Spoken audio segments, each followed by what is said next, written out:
Okay, ngayon siguro tuturo ko sa iyo yung tamang pag-brake, no? Parang ganoon, okay.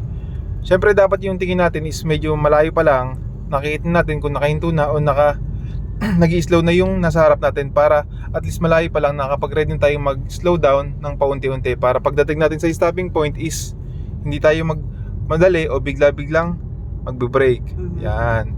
Tapos yung speed mo is dapat depende lang sa pupuntahan mo. Hindi ka pwedeng mag-i-speed wala ka namang pupuntahan, kasi pati yung pagbe-brake mo ng maayos is maapektuhan siya. Yan. Pag hindi tama kasi ang pagbe-brake mo, unang-una maraming masisira. Yung brake pads mo mabilis mauubos.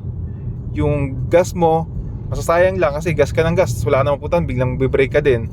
Then syempre yung gulong mo mapuputput bigla-bigla kasi pag brake ka ng brake, mabilis mauubos, mabilis din maputput yung gulong mo. Siyempre, yung mga pasahero mo magagalit sa iyo pag natutulog. Bigla-bigla sila mauuntog sa upuan nila kung hindi ka maayos mag-brake. Kaya ngayon, dapat medyo malayo pa lang. Yung tingin natin, malayo pa lang sila, naka-stop na.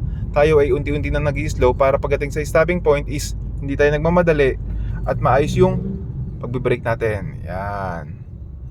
Kumbaga, laging advance, laging malayo ang tingin para maayos yung magiging braking system natin.